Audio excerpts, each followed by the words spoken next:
فیصلہ بدل لیا اور وہ وہیں اسٹے کیے.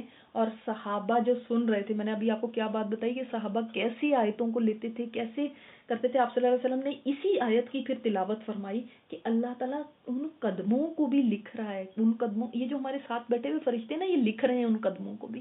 اللہ نے ان کی ڈیوٹی لگائی ہوئی ہے کہ تم لکھو.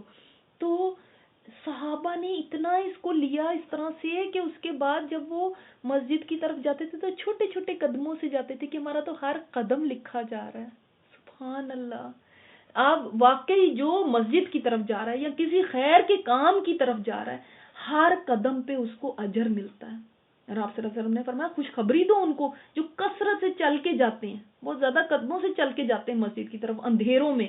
ان کو مکمل نور کی بشارت دو کہ قیامت کے دن ان کو مکمل نور ملے گا. سوچے. اور آپ صلی اللہ علیہ وسلم نے فرمایا نماز پڑھنے کا سب سے زیادہ اجر اس شخص کو ملتا ہے جو سب سے زیادہ دور سے نماز پڑھنے کے لیے مسجد میں آتا ہے. پھر اس کے بعد اس کو زیادہ اجر ملتا ہے جو اس کے بعد زیادہ دور سے پڑھنے کے لیے آتا ہے، یعنی اس کے بعد اس سے کم جو ڈسٹینس پہ، اور جو نماز کا انتظار کرتا رہتا ہے حتیٰ کہ امام کے ساتھ نماز پڑھتا ہے، اس کو اس شخص سے زیادہ نماز پڑھنے کا اجر ملتا ہے جو اپنی نماز پڑھ کے سو جاتا ہے. یہ بخاری میں بھی ہے، مسلم میں بھی ہے.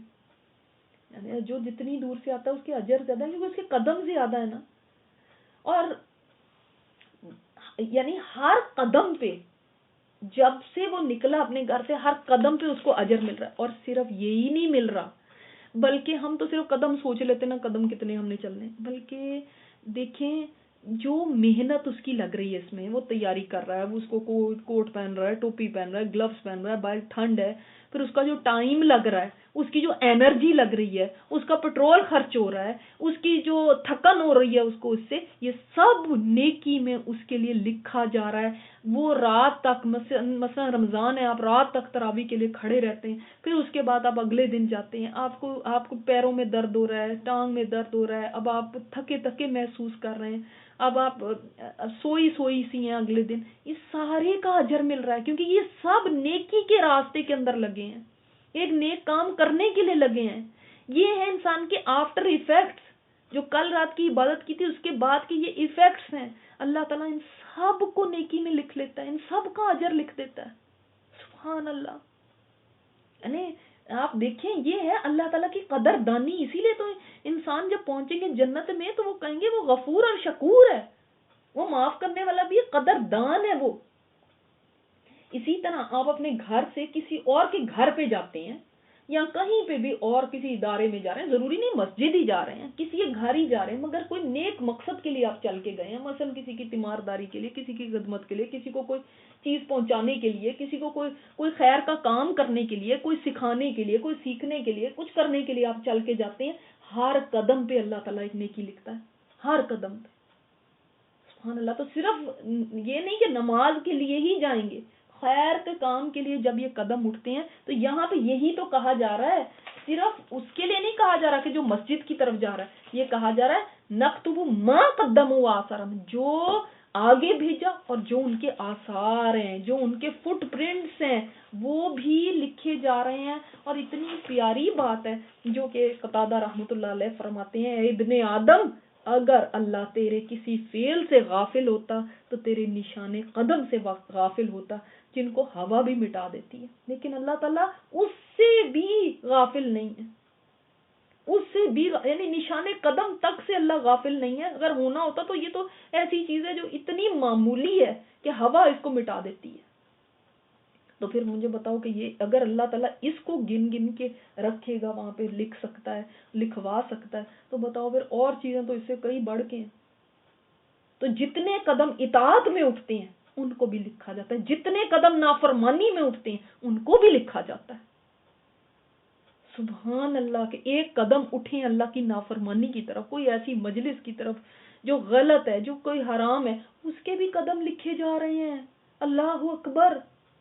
ہم سوچتے ہیں معمولی باتیں، اس سے کیا فرق پڑتا ہے، اس سے کیا ہو جائے گا، اللہ اتنا بھی نہیں ہے کہ وہ ایسے کرے کہ وہ اتنی سختی کرے ہمارے اوپر. وہ لکھے جا رہے ہیں، یہ ایسے ہی لکھے جا رہے ہیں، بیکار لکھے جا رہے ہیں. یہ رجسٹر بھرے جا رہے ہیں، وہ ہماری طرح نہیں ہے فرشتے کاپیاں بھر بھر کے رکھتے جاؤ گھر میں، کاپیوں کا، رجسٹروں کا انبار پڑا ہوا ہے، فولڈرز کا، ان کو کبھی کھول کے ہی نہیں دیکھا، وہ بیکار ہی پڑے ہیں.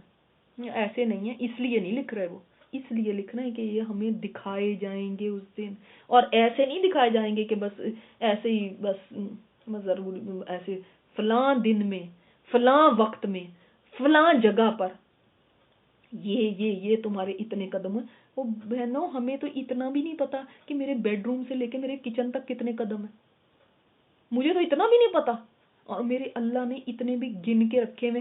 کوئی مجھے کہتا ہے کہ پانی پلا دو، جتنے قدم میں اٹھ کے گئی کچن میں پانی لینے کے لیے پھر واپس آئی، سبحان اللہ، میرے اللہ کے ہاں تو وہ بھی لکھے جاتے ہیں۔ کسی نے کہا لائٹ بند کر دو، آئے ہائے میرے سے نہیں اٹھا جاتا، بچے بھی ہوں کر کے چلے جائیں۔ اگر ہر ایک کو پتا چلے کہ میرے تو ایک ایک قدم بھی اجر میں لکھا جا رہا ہے تو ہم کتنا ان نیکیوں کے لیے حریص ہو جائیں۔ ہمارے ارد گرد تو بکھری پڑی ہیں، ہمیں پرواہ بھی نہیں ہوتی۔ مجھے ہی کہتے ہو، کسی اور کو کہہ دو، میں کیوں یہ کروں، کوئی اور کر لے۔ اس لیے کہ ہمارے نزدیک تو یہ کچھ ہے ہی نہیں ہے، اب لمیٹڈ ہے نا ہمارا دماغ، تو ہم بس اس کے اندر ہی سوچتے ہیں کہ بس یہ چیز ہے، بس نیکی، مسجد کی طرف جائیں گے تو نیکی ہے، چاہے میرے ساتھ والا کوئی مر رہا ہو اس کو پانی دینا، یہ کون سی کوئی نیکی کا کام ہے۔ اسی طرح برائی کے لیے بھی، اس میں بھی ہم اتنے ریلیکس ہیں کہ وہ یہ کہ اس سے کیا فرق پڑتا ہے، اس سے کیا ہو جائے گا، یہ بھی کوئی وہ بات ہے جس میں اتنی ہمیں کوئی فکر کرنی چاہیے کہ میرے قدم کدھر اٹھ رہے ہیں۔ ہاں یہ بھی وہ بات ہے، کیونکہ برائی کے لیے بھی جو قدم اٹھے گا، جتنے قدم چل کے گئے ان سب کی وبال ہے۔ من یعمل مثقال ذرۃ شرا یرہ، یہ کیا ہے، کیا ہے یہ آیت کیا بتا رہی ہے؟ ذرے کے برابر کیا سوچتے ہیں ذرہ کیا ہوتا ہے؟ ہاں کیا یہ نہیں ہے، یہ جو فٹ سٹیپس ہیں میرے خیال ذرے سے تو بڑے ہی ہوں گے، جب ذرے تک کا شر دکھا دیا جائے گا تو یہ کیا نشان قدم نہیں بتائے جائیں گے؟ اتنے قدم تم چل کے گئے، ہر قدم کے اوپر گناہ، ہر قدم پہ گناہ، اور ہمارے لیے کتنی معمولی بات ہے یہ۔ اللہ اکبر۔ اسی طرح انسان کے جو اگر نشان قدم کے علاوہ لیں، اس کو ویسے لٹرل نہ لیں بلکہ یہ لیں کہ انسان جو اپنے آثار چھوڑ جاتا ہے، وہ بھی تو اس کے نشان قدم ہے نا، کہ انسان اپنے کچھ آثار چھوڑ جاتا ہے، اس کی کوئی لیگیسی ہے، وہ مر جاتا ہے تو اس کے بعد پیچھے وہ کچھ نہ کچھ تو چھوڑتا ہے نا، کوئی نہ کوئی تو اس کی لیگیسی ہے نا، کوئی نہ کوئی تو اس کا امپیکٹ ہوگا نا لوگوں پہ، چاہے کوئی نیکی کا ہوگا چاہے کوئی برائی کا ہوگا۔ بہت دفعہ میں سنتی ہوں لوگ کہتے ہیں جی ہماری امی نا یہ کیا کرتی تھیں، وہ ایسے کرتی تھیں، وہ نا بڑی نیک تھیں، وہ صبح کو اٹھ کے قرآن پڑھا کرتی تھیں، ہمیں ایسے۔ تو پھر میرے ذہن میں یہی بات آتی کہ دیکھو یہ ہیں ان کے آثار، یعنی آپ جس کچھ امپیکٹ ہوتا ہے نا، آپ کسی کی لائف پہ کوئی امپیکٹ چھوڑتے ہیں، آپ اپنے ارد گرد والوں پہ کوئی نہ کوئی ضرور اثرات چھوڑتے ہیں، ہر انسان کا کوئی اثر ہے۔ لیکن جیسے خوشبو ہوتی ہے نا، کوئی آتا ہے تو اتنی بری اسمیل آ گئی، کوئی آتا ہے تو اتنی اچھی خوشبو آ گئی، سارا کمرہ مہکنے لگا۔ اسی طرح ہمارے اعمال کے، ہم جو کچھ بھی کر رہے ہیں، کچھ بولتے ہیں، کچھ چلتے ہیں، پھرتے ہیں، بیٹھتے ہیں، باتیں کرتے ہیں، کچھ کر رہے ہیں نا، ہماری جو زندگی ہے نا وہ ہمارے ارد گرد والوں پہ امپیکٹ رکھتی ہے، اثر رکھتی ہے، یہ ہمارے اثرات ہیں۔ وہ ہمارے بچے بھی ہیں، وہ ہمارے ہمسائے بھی ہیں، وہ ہمارے دوست احباب بھی ہیں، وہ ہمارے رشتے دار بھی ہیں، کچھ نہ کچھ تو وہ ہمارے بارے میں سوچتے ہیں نا، کچھ نہ کچھ تو ہم سے لیتے ہیں، چاہے خیر چاہے شر، وہ سب بھی لکھا جاتا ہے۔ انسان مر بھی جاتا ہے تو یہ اثرات پیچھا نہیں چھوڑتے، انسان کے پیچھے سے ان لوگوں نے اس سے کیا لیا۔ کسی نے کہا ہماری تو امی بھی بڑی ماڈرن تھی، انہوں نے ویسے تو ہاں ٹھیک تھی، اللہ اللہ تو کرتی تھی، لیکن اتنی ماڈرن تھی، انہوں نے بھی کبھی پردے وغیرہ کی پرواہ نہیں کی تھی، سب وہ کرتی تھی اپنا پورا فیشن۔ تو میں پریشان ہو گئی کہ اللہ اکبر، یعنی ایک ادھیڑ عمر عورت جب یہ بات کرے گی تو اس کی امی بھی کتنی پہلے گزر چکی ہیں، جب وہ چھوٹی تھی تب کی گزر چکی ہیں، لیکن اس نے کیا دیکھا اپنی ماں کے اندر اور کیا آج تک یاد رکھا۔ سبحان اللہ، یہ ہیں ہمارے اثرات۔ اب ہم سوچیں ذرا کہ جب میں مر جاؤں گی تو میرے کیا اثرات ہوں گے، لوگ کس طرح سے مجھے مطلب یاد کریں گے، ان کے ذہن میں میرا کیا نقشہ ہوگا، کیا ان کی زندگیوں پہ میں نے اثر کیا ہے۔ دیکھیں نا، کسی کی لائف کو آپ کبھی چینج کر دیتے ہیں، کبھی بری طرح بھی ہو سکتا ہے، اچھی طرح بھی ہو سکتا ہے۔ ایک بندے نے کسی لائف کو ایسے چینج کر دیا، اس کا گھر ہی تباہ کر دیا، اس کو ایسے کر دے, اس کو اتنا ستایا, وہ ایک بٹر انسان بن گیا, تلخ انسان بن گیا. یہ اس کے اثرات ہیں. ایک انسان کسی کی لائف کو اتنا اچھا اثر چھوڑتا ہے کہ اس کی زندگی بن گئی. اب یہ انسان چلا بھی جاتا ہے, وہ پیچھے اس کو دعائیں دیتا ہے, وہ اس کی پیچھے جو زندگی اچھی ہو گئی اس کی وجہ سے, اور جو سارے اس نے اچھائیاں کی اس کی وجہ سے, اس سے لرن کر کے, اس کی ایک بھلائی کی وجہ سے اس کی زندگی فکس ہو گئی. کسی وقت ضروری نہیں قرآن پڑھانے کی وجہ سے ہی بات ہو رہی ہے, ایسی نہیں بات. اس نے کچھ ایسی نیکی کی کہ بھئی چلو اس کی زندگی فکس ہو گئی, اس کا گھر ٹوٹ رہا تھا یا کوئی بھی ایسا مسئلہ تھا, اس کی زندگی ایک صحیح ڈگر پہ آ گئی. اب یہ جو صحیح چلنے لگا ہے, یہ جو جتنے کام کرے گا اس ساروں کا اجر اس بندے کو ملے گا, کیونکہ اس نے اس کی زندگی فکس کرنے کے لیے کام کیا تھا. اب یہ نیکیاں جو کر رہا ہے اس کو اجر مل رہا. اسی طرح آپ کسی کو قرآن کی طرف لے کر آتی ہیں, اب آپ دنیا میں نہیں بھی رہتے, وہ بندہ اس نے وہ قرآن کو سیکھا, اس کی زندگی بدل گئی, اس نے اپنے بچوں کو سکھایا, اس نے آگے اپنے گھر کا ماحول بدل لیا, اس نے نمازیں پڑھی, اس نے تہجد شروع کر دی, اس نے سچ بولنا شروع کر دیا, اس نے اور نیکیاں کرنی شروع کر دی. وہ سارا جو کھاتا کھل گیا نا, ایک اکاؤنٹ کھل گیا. اس نے اپنے بچوں کو سکھایا, بچوں کا بھی اجر, اس کا بھی اجر, سب اس بندے کو ملے گا جس نے شروع کیا تھا, جس نے اس کو پہلے بتایا تھا. وہ ہم کہتے ہیں نا صدقہ جاریہ بن گیا. وہ کیا ہوتا ہے صدقہ جاریہ بننا؟ جاری صدقہ, جاری, کنٹینیوس. اس نے اپنے بچوں کو, یہ وہ نہیں ہے اللہ بخیل نہیں ہے, اللہ سخی ہے, وہ دیتا ہے تو وہ روکتا نہیں ہے, وہ گن کے نہیں دیتا, وہ دیتا ہے تو بارش کر دیتا ہے, چھپڑ پھاڑ کے دیتا ہے. وہ ہماری طرح نہیں, اس کو نہیں دینا, اس کو نہیں کرنا, اچھا اس نے کتنا کیا میں نہیں, ملٹی پلائی ہوتا ہے. یہ اس کی جو زندگی ساری کمپلیٹلی بدل گئی نا, اس کے آگے بچے بھی بدل گئے, اس کے آگے گھر بھی بدل گئے, اس کے آگے رشتہ دار بھی بدل گئے, اس کی آگے دوستیں بھی بدل گئی. وہ سارا کمبائن اس بندی کو, بندی جس نے اس کو پہلی دفعہ بلایا تھا, وہ سارا اجر ان کو تو ملتا ہی ہے. یہ نہیں کہ ان کا اٹھا کے اللہ ان کو دے دیتا ہے. اللہ تعالیٰ بے نیاز ہے, وہ غنی ہے, غنی بے نیاز ہے, وہ ان کو بھی دیتا ہے, اس کو بھی دیتا ہے. سبحان اللہ. تو یہ ہیں انسان کے آثار, یہ ہیں اس کی جو پیچھے وہ امپیکٹ چھوڑتا ہے. اب آپ اور میں یہ سوچیں کہ ہم جدھر جاتے ہیں اپنی زندگی میں بھی, ایک تو ہے نا کہ ہم مر جائیں گے تو پھر ہمارا کیا ہوگا, ہم زندگی میں بھی جدھر جاتے ہیں, کئی نئے لوگوں میں ہم گئے, ہم جب وہاں سے اٹھ کے آتے ہیں کسی دعوت سے, کسی اس سے, ہم کوئی نہ کوئی تو اثر چھوڑتے ہوں گے نا, کہ یہ بندی آئی, اس نے یہ باتیں کی, یا کسی کے دماغ میں کیا بات ہماری رہ جاتی ہے. کیا یہ رہ جاتا ہے کہ بڑی فیشنیبل ہے, کیا یہ رہ جاتا ہے کہ ہائی بڑی نیک ہے, کیا یہ رہ جاتا ہے کہ کتنی عاجزی والی ہے, یا یہ رہ جاتا ہے ہے کتنی تکبر والی ہے, اس کے اندر کتنی اکڑ تھی, کیا یہ رہ جاتا ہے کہ بڑی شو باز ہے, شوخیاں بہت مارتی ہے, کیا یہ رہ جاتا ہے کہ بڑی بخیل ہے. کیا رہتا ہے ان کے ذہن کے اندر, کیا ہے ہمارا امپیکٹ لوگوں میں, کیا اثر چھوڑتے ہیں ہم لوگوں میں.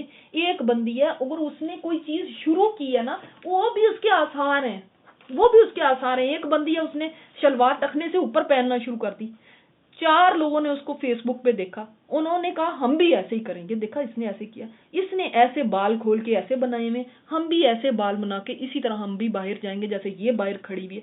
اب 4 لوگوں نے اس کو دیکھا, انہوں نے 4 کو اور بتایا, اور انہوں نے آگے 4 کو اور بتایا, اور یہ آگے سے آگے ٹرینڈ چلتا گیا. ساروں کا گناہ کس پہ ہے؟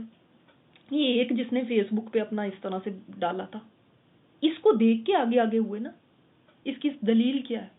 قابیل نے نہیں آگے ساروں کو مارا, جتنے قتل مگر دنیا میں ہوں گے قیامت تک, ان سب کے قتلوں کا ایک گناہ قابیل کو بھی ملے گا. سب کو تو نہیں, اس نے تو صرف ایک اپنے بھائی کو مارا تھا نا, لیکن سٹارٹ اس نے کیا تھا. ہم سٹارٹ کیا کرتے ہیں, ہم جب کوئی نئی چیز کرنے لگتے ہیں, سوچیں کہ لوگ ہمیں دیکھیں گے, یہ ہمارے آثار بن جائیں گے. لوگ جب ہمیں دیکھیں گے, اگر انہوں نے اس کو فالو کر لیا, حالانکہ میں نے کہا تو نہیں, ہم کہیں گے میں نے کب کہا تھا کہ تم مجھے فالو کرو, قابیل نے کب کہا ہے کہ مجھے فالو کرو, تم بھی قتل کیا کرو, کہا ہے اس نے آ کے؟ نہیں, اس نے تو اپنا کام کیا اور چلا گیا. کہنے کی بات نہیں, مگر دیکھا دیکھی جب ایک چیز کوئی شروع کرتا ہے, اس کے پیچھے جتنے لوگ اس کو کرتے ہیں, سب کا گناہ پھر اس کے اوپر جاتا ہے. جیسے آپ صلی اللہ علیہ وسلم نے فرمایا, مسلم میں یہ روایت ہے جس شخص نے اسلام میں کوئی نیک کام شروع کیا اسے اس کا اجر ملے گا. مثلا کوئی سنت ہے, لوگ بھول چکے ہیں, آپ نے اس سنت کو دوبارہ ریوائیو کرا دیا, آپ کو اجر ملے گا جتنے لوگ کرتے رہیں گے. جو اس کے بعد عمل کریں گے ان کا اجر بھی ملے گا اس کو, اور ان کے اجروں میں بھی کوئی کمی نہیں ہوگی. اور جو شخص اسلام میں کسی برے طریقے کو شروع کرتا ہے اس کو برے طریقے کا گناہ ہوگا, اس کے بعد جو لوگ برے طریقے پر عمل کریں گے ان کا بھی گناہ ہوگا, اور ان کے گناہوں میں بھی کوئی کمی نہیں ہوگی. یہ نہیں ہوگا کہ ان کا گناہ لے کے اس کے سر پہ ڈال دیا جائے اور ان کو بیچاروں کو ہمیں کیا پتا تھا, وہ تو ہم نے اس کو کرتے ہوئے دیکھا تھا. ایسے نہیں ہوگا. لوگ بڑی بڑی انوویشنز کرتے ہیں, بڑے بڑے طریقے نکالتے ہیں, کوئی پہننے میں, کوئی اوڑھنے میں, کوئی گھروں میں, کوئی شادیوں میں, کوئی غموں کے اس کے اوپر کبھی نئے نئے طریقے سوچتے ہیں کہ ہم اس طرح سے کر لیں, ہم ایسے کر لیں. ہمیں یہ سوچنا چاہیے کہ اگر اس کو دیکھ کر کسی نے مجھے فالو کر لیا نا تو ان سب کا گناہ میرے اوپر بھی آئے گا. وہ ضروری نہیں وہ بندی آپ کو آ کے بتائے کہ میں نے بھی اب یہ شروع کر دیا, میں بھی اب ایسے کرتی ہوں, لیکن وہ گناہ باہر کیف اس کے اعمال نامے میں لکھا جائے گا. بعض دفعہ انسان کو پتہ بھی نہیں ہوتا کہ کس نے میری کون سی چیز دیکھ کے کاپی کر لی ہے, نہیں پتا ہوتا. ہمیں نیکی کا بھی نہیں پتا ہوتا, گناہ کا بھی نہیں پتا ہوتا. ہم نے ہو سکتا ہے کوئی ایسی حرکت کہیں کی ہو, کسی کو وہ ویسی پسند آ گئی ہو, وہ کوئی بری بات ہے, اس نے بھی ایسے ہی شروع کر دیا, ہمیں نہیں پتا ہوتا. لیکن اللہ کے پاس لکھا ہوا ہے, اللہ کے ہاں لکھا جاتا ہے. ہمیں اس سے ڈرنا چاہیے کہ ہم جب کوئی گناہ کرنے لگے ہیں تو یہ تو نہیں ہے اس گناہ کو جتنے لوگ دیکھیں, جتنے لوگ سنیں. اور آج کل تو اتنا آسان ہے نا, یہ ضروری نہیں کہ آپ ایک مجلس میں جائیں, وہاں پہ 4 لوگ ہیں, انہوں نے آپ کو دیکھا, جب آپ فیس بک پہ اپنا ڈال دیں گے تو پھر وہ ہزاروں ہی لوگ دیکھیں گے, اور وہاں سے کتنا ملٹی پلائی ہوگا. اگر وہ کوئی گناہ ہے تو کتنا ملٹی پلائی ہو گیا گناہ. تو یہ ہم سوچیں کہ کہاں کہاں تک امپیکٹ جاتا ہے. دوسرے ملکوں میں بیٹھے ہوئے لوگ ہیں, ان کو بھی پتا چل جاتا ہے. تو اب تو اور بھی زیادہ اس کا پھیلاؤ ہو گیا ہے, اور ہم پھر بھی ڈرتے نہیں ہیں کہ ان گناہوں کے اشتہار دے کے, یا یہ لوگ جو جتنے دیکھ رہے ہیں یہ کیا اس سے لے کر جائیں گے, یہ میرا گناہ کہاں کہاں تک پہنچ جائے گا. ہو سکتا ہے یہ اپنے بچوں کے اندر آگے اسی چیز کو کریں, ہو سکتا ہے آگے اپنے دوستوں کو اسی چیز کو بتا دیں, ہو سکتا ہے آگے کہاں کہاں تک پہنچ جائے یہ چیز. کوئی تو شروع کرنے والا ہوتا ہے نا چیزوں کو, اس کے بعد جتنے کرتے جاتے ہیں بس سب کے گناہ اس کے پر آتے جاتے ہیں. اللہ اکبر. تو یہ اس چیز کو سیریسلی ہمیں لینا ہے کہ ہمیں اپنے اثرات صحیح کرنے ہیں. اور دوسرا اثر یہ بھی, تیسری بات اثر کی یہ بھی ہے کہ جو انسان پیچھے چھوڑتا ہے, ایک پیچھے چھوڑنے کے اندر, ہاں اثرات نہیں, پیچھے چھوڑنے کے اندر آثار ہم کی یہ بات ہے, جو پیچھے چھوڑتا ہے وہ کیا پیچھے چھوڑتا ہے کہ انسان کچھ نیکیاں تو اس کی قیامت کے دن وہاں پہنچ گئی ہوں گی اور کچھ پیچھے ہی رہ گئی دنیا میں. اللہ اکبر. جیسے ہم کہیں جاتے ہیں نا, ہم اپنا سفر کا سامان لے کر جاتے ہیں, ہم بک کراتے ہیں. اب کچھ جو ہم نے بک کرایا وہ تو وہاں پہ مل جاتا ہے, جو بک ہی نہیں کرایا وہ تو یہیں رہ گیا, وہ تو نہیں وہاں پہ ملے گا. اسی طرح بعض نیکیاں انسان کرتا ہے جو وہ آخرت کی بیلٹ پہ ڈال دیتا ہے, وہاں پہ بک کرا دیتا ہے, وہ تو وہاں پہنچ گئی. اور کچھ ہیں جو رہ ہی گئیں, ضائع ہو گئیں, احسان جتا کے, ریاکاری کر کے, تکبر کر کے, کوئی ایسے کام کر کے کہ وہ یہیں پہ مٹ گئیں, وہ گئی نہیں آگے, وہ پیچھے رہ گئی, وہ اس کے آثار بن گئے, وہ پیچھے ہی رہ گئی. ہم سب اپنے آثار پر غور کریں, ہمارے کیا آثار ہیں, ہمارے بچوں پہ ہمارے کیا آثار ہیں, ہمارے ارد گرد والے لوگوں پہ کیا آثار ہیں, میں کیا چھوڑ کے جا رہی ہوں, کیا آگے بھیج رہی ہوں.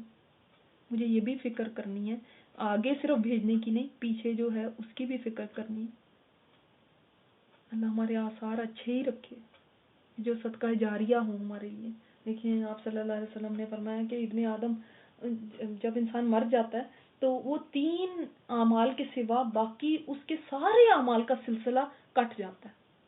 نمبر 1 صدقہ جاریہ کے کام, جو اس نے کوئی مسجد بنائی, کوئی علم کی جگہ بنوا دی, کوئی ایسی چیز, یا وہ علم جس سے لوگ نفع حاصل کرتے ہیں, علم آگے بتا دیا, آگے پھیلا دیا, کسی کو علم کی بات پہنچا دی, یا جو نیک اولاد ہے اس کے لیے, وہ اس کے لیے خیر کا باعث بنتی ہے. تو نیک اولاد بھی اس کے آثار میں سے ہو جاتی ہے. اگر وہ نیک ہوگی تو پھر پیچھے وہ دعائیں بھی کرے گی، نیکیاں بھی کرے گی، اس کا اجر بھی ماں باپ کو پہنچتا رہے گا۔ اگر وہ بد ہوگی اور ماں باپ نے ساری زندگی ان کو کبھی نہیں کہا کہ بیٹا نماز پڑھ، بیٹا اللہ سے ڈر، بیٹا اللہ ہے، اللہ کی پہچان، رسول کی پہچان، دین کی کوئی بات اس کو نہیں بتائی، تو ماں باپ کو بھی عذاب ہوگا، وہ اس بچے کو تو جو ہوگا سو ہوگا۔ وَكُلَّ شَيْءٍ أَحْصَيْنَاهُ فِي إِمَامٍ مُبِينٍ، ہر چیز ہم نے صرف ریکارڈ نہیں کی ہوئی، گن گن کے رکھی ہوئی ہے، فی امام مبین، امام مبین میں مطلب لوح محفوظ میں ہر چیز گن گن کے رکھی ہوئی ہے، کوئی ہیزرڈ چیزیں نہیں پڑی ہوئی وہاں پہ۔ دنیا کے اندر ہم کوئی ریکارڈ رکھتے ہیں نا تو کیا ہوتا ہے، اب وہ فلانا سبق ہم نے ڈھونڈنا ہے کہ کون سی آیت وہاں سے وہاں تک، اب اس کی تفسیر کون سی نوٹ بک میں ڈھونڈیں، کہاں ہے، پتہ نہیں کہاں پڑی ہوئی ہے، لکھی تو تھی اب مل ہی نہیں رہی۔ ایسے نہیں ہوگا، نہ ہی ایسے ہوگا کہ ہم نے کوئی چیز لکھی ہوتی ہے، اب وہ کیا اس کو یو ایس بی گم گئی، ہماری سی ڈی گم گئی، یا پھر ہم نے کہاں پہ سیو کیا ہوا کمپیوٹر میں، کمپیوٹر ہی کریش ہو گیا، وہ ضائع ہو گئی۔ ایسا نہیں ہوگا کچھ بھی، وہ بالکل محفوظ ہے وہاں پہ، اور وہ ایسی ہے کہ ایکسیسیبل ہے، جب چاہے نکال لی جائے وہاں پہ سب۔ ایک تو اعمال ہے نا، یہ فرشتے لکھ رہے ہیں یہاں پہ، ایک لوح محفوظ میں جب اللہ تعالیٰ نے وہاں پہ لکھا ہوا کہ کون کسی نے کتنا جینا ہے، کیا کرنا ہے، اس کے ساتھ کیا ہوگا، وہ کیا عمل کرے گا، سب سیو ہے وہاں پہ۔ تو یہ تو جب یہاں پہ ایگزیکیوٹ ہو رہا ہے تب لکھا جا رہا ہے، وہاں پہ پہلے سے لکھا ہوا ہے امام مبین میں۔ امام مبین اس کو کیوں کہا گیا؟ اس لیے کہ امام وہ ہوتا ہے، آپ دیکھیں امام ہوتا ہے نا، جیسے مسجد میں بھی امام ہوتے ہیں، ان کی لوگ اتباع کرتے ہیں، ان کو فالو کرتے ہیں۔ تو فرشتے بھی احکام کو نازل کرنا ہے کہ کس کو کتنا رزق دینا ہے، کس کی روح قبض کرنی ہے، کس کو کتنی اولاد دینی، یہ سب لوح محفوظ میں لکھا ہوا، اس کی اتباع کرتے ہیں، اس کو فالو کرتے ہیں۔ اتنا اتنا اتنا اتنا یہ کرنا ہے، کس کے اوپر کیا حادثہ آنا ہے، کس کے اوپر کیا ہونا ہے، وہ سب وہاں سے لیتے ہیں۔ تو وہاں پہ اس طرح سے گن گن کے چیزیں، جیسے مثلا ہم کہیں، ایک مثال کے طور پہ کسی نے ہم سے کوئی چیز خریدی، ہم نے اس کو رسید دے دی کہ یہ لو بھائی رسید تمہاری چیز اس نے خریدی، اس کا نام چیز کا لکھا اور پرائس لکھ دی۔ دوسرا ایک یہ بھی طریقہ ہوتا ہے کہ ایسی رسید جس میں ڈیٹ بھی ہے، ٹائم بھی ہے، ٹرانزیکشن نمبر بھی ہے، کس کارڈ سے پے کیا وہ بھی ہے، کیمرے بھی ہیں، انہوں نے بھی ریکارڈ کیا ہوا ہے کہ کس وقت یہ بندہ آیا، کس وقت اس نے یہ سب چیز اس کی وہ لکھی ہوئی، اس کے فنگر پرنٹ بھی وہاں پہ لیے ہیں۔ اب وہ والا ریکارڈ ایک بہت ہی پریسائز ہے، اس میں گن گن کے ہر چیز موجود ہے۔ اللہ تعالیٰ کا جو ریکارڈ ہے نا، اس میں سب چھوٹی سے چھوٹی، بڑی سے بڑی چیز، ٹائم، ڈیٹ، جگہ، ہر چیز کے ساتھ کیلکولیشن ہے۔ نمازیں کتنی پڑھی، کتنی ان میں سے ضائع کی، کتنی نمازیں ہیں جن کے رکوع سجدے صحیح نہیں تھے، کتنی نمازیں ہیں جن میں خیالات آتے رہے، کتنی نمازیں ہیں جو دیر سے پڑھی، کتنی نمازیں ہیں جو بالکل اچھے خشوع کے ساتھ کریں، کتنی نمازیں ہیں جو وضو کے بغیر ہی پڑھ لی تھی، کیسی کیا کوالٹی تھی نماز کی، ارکان پورے تھے کہ نہیں، کتنی نمازیں جن میں رکعتیں ہی کم کر دی تھی، سب چیز لکھی ہوئی ہے۔ ایسے نہیں کہ صرف یہ کہ یہ نمازی تھا، یہ نہیں، یہ بھی تو ایک ریکارڈ ہو سکتا ہے نا، یہ نمازی تھا چلو 5 وقت کی نماز پڑھتا۔ اس طرح سے لکھا ہوا ہے گن گن کے، سمجھ آئی؟ اکاؤنٹنگ ہے وہاں پہ پوری۔ ایسی جگہ سے کون بچ کے جا سکتا ہے پھر؟ اللہ تعالیٰ نے فرمایا کل شیئن، یعنی ہر چیز، کوئی چیز ایسی ہے ہی نہیں کہ جو رہ گئی ہو، جو رہ گئی ہو۔ سوچیں ہمیں اگر یہ پتا چل جائے، ہماری باتیں بھی ریکارڈ ہو رہی ہیں، یہاں پہ لوگ بھی بیٹھے ہوئے ہیں جو سن رہے ہیں، اور کیمرے بھی لگے ہوئے ہیں، اور ساری ہماری نقل و حرکت بھی دیکھی جا رہی ہے، سب کچھ ہو رہا ہے، تو ہم کتنے ڈر جائیں گے۔ ویسے ہی ہمیں وہ تو فوراً انگزائٹی شروع ہو جاتی ہے اور ایک دم نروس ہو جاتے ہیں۔ سوچیں کہ ہر وقت یہ کرامن کاتبین بھی لکھ رہے ہیں، اللہ تعالیٰ بھی واچ کر رہا ہے ہمیں، ہمارا وہاں پہ بھی ایک لوح محفوظ میں ریکارڈ موجود ہے، پھر بھی ہم کتنے بے فکر ہیں، کتنے نہ ڈر ہیں، ذرا بھی ہمیں نروسنس نہیں ہوتی، گناہ کرتے بھی نہیں ہوتی، یہ نروسنس کیا ہے، گناہ کر رہے ہیں، کتنا کچھ میرے پاس ریکارڈنگ ڈیوائسز موجود ہیں، اور نہیں اور تو اور دیکھیں یہ تو ہے، اس کے علاوہ بھی ریکارڈنگ ہو رہی ہے، یہ ہاتھ ہیں ریکارڈ کر رہے ہیں، یہ سکن ہے ریکارڈ کر رہی ہے، یہ آنکھیں، یہ کان، یہ قیامت کے دن یہ بھی بولیں گے، یہ بھی ریکارڈنگ کر رہے ہیں، ہڈن کیمراز ہیں یہ ہمارے، تو ہر جگہ ہماری ریکارڈنگ ہو رہی ہے، انہوں نے ہی بولنا شروع کر دینا. تو کتنی جگہ پہ جس کی سرویلنس ہو رہی ہو اس کا کیا حال ہوگا قیامت کے دن. وہ کہیں سے بچ کے جا سکتا ہے کہ انسان کا کہ اب یہ والی بات تو اللہ کو یاد ہی نہیں رہنی، یا یہ تو پتہ ہی نہیں چلی ہوگی، یا یہ اس کا کیا فرق پڑتا ہے. انسان کتنا گھرا ہوا ہے اللہ کی قدرت میں، پھر بھی وہ نہ ڈر ہو. کیسے ہو سکتا ہے جس کو یہ یقین ہو ان آیات پہ. اللہ تعالیٰ ہم سب کو معاف کر دے. اللہ تعالیٰ اس احساس کو ہمارے اندر زندہ رکھنا کہ ایک رب ہے جو دیکھ رہا ہے. ہمارے کرامن کاتبین ہیں جو ہمارے اعمال لکھ رہے ہیں. ہماری ہر طرف سے ہمارے یہ ریکارڈ رکھا جا رہا ہے. کیوں رکھا جا رہا ہے؟ تاکہ تمہیں اس دن دکھایا جائے. یہ ایسے ہی نہیں رکھا جا رہا، یہ بیکار کام نہیں ہے، یہ بیکار ایکٹیویٹی نہیں ہو رہی. یہ فارغ تھے فرشتے تو ان کو اس کام پہ لگا دیا، ایسا نہیں ہے. اس لیے کیونکہ اس کے مطابق پھر اللہ نے حساب لینا ہے تمہارا. تم بچ کے کہاں جا سکتے ہو؟ پھر کیسے زندگی گزرنی چاہیے، کتنا سنبھل کے چلنے کی ضرورت ہے پھر مجھ سمیت ہم سب کو. اللہ ہم سب کو معاف فرما دے. سبحانک اللہم و بحمدک، نشہد ان لا الہ الا انت، نستغفرک و نتوب الیک.